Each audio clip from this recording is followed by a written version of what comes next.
What were you seeing that led to the struggles in terms of stopping the run game?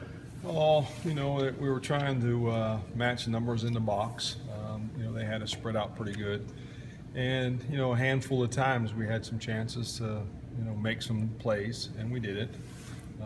Then we started trying to do some things to compensate for that, and usually that gets you a little bit in trouble. Everybody starts scrambling and trying to make plays.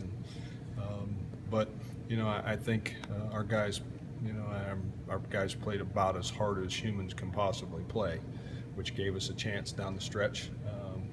I personally was disappointed. I couldn't get them an answer to get them stopped to help them. But I think our guys played like crazy. We improved. We're better today than we were last week. Just had a couple chances on a couple key downs to make some plays. We just didn't. It's just how it works sometimes. I wish it hadn't worked that way. I wish I could have given them. It's a bad feeling. I've been doing this a long time. When you can't help your guys, help them. That's frustrating. So, but it was not for lack of effort. Our guys were where I thought played as hard as humans could play. What's Oklahoma State do that you have to, that really concerns you, that you have to stop? Well, they're the up tempo. It's the same thing, right? I mean, they're doing the same thing. It's every week. It's fast, and I think for the most part, I think there was probably a handful of times that we weren't really on the same sentence, which I thought our guys have handled that stuff pretty well for the most part. We've been pretty set.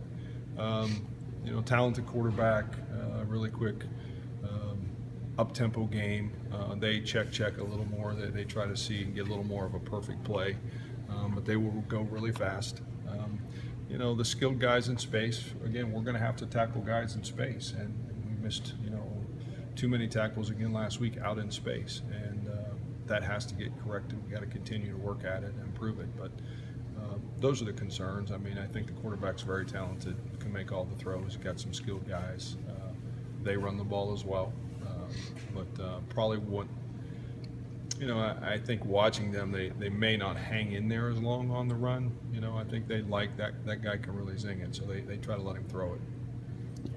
What else stands out about their quarterback that maybe contrast with others you've seen this year? He's 6'5", 230 some pounds. He looks, he's as big as a lot of our D linemen, linebackers for sure. So he's a physical presence in there, stands in there and throws. He does, the impact of the pressure doesn't faze him a bit. He took a few shots, doesn't. He just stands in there and keeps rifling the ball around. So I think that's and he can make all the throws. He's legit dude. Given what's been talked about the last couple of weeks with practices being adjusted with contact tackling we've talked about, how do you have a limited arsenal in which to address missed tackles? Like it's propped up all over many programs. Yeah, I think it is. Well, and I think some of it too. I mean, in fairness, this game is a lot more spread out than it used to be, and if you're not right on the money, it can humble you really fast. And I think some of it is that, some of it is technique of, the repetition of practicing. But some of it, guys just got to go get guys tackled. And I think that,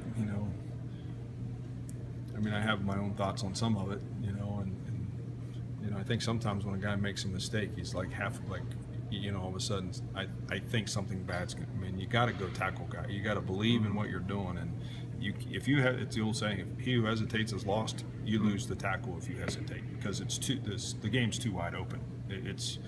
That ball is thrown out there in the middle, and you got 30 yards to work with, and you got to go tackle that guy. That's not an easy job. And I think our guys just keep working at it, and we got to help them get in better positions and do all that too. Thanks, Coach. Coach. Great.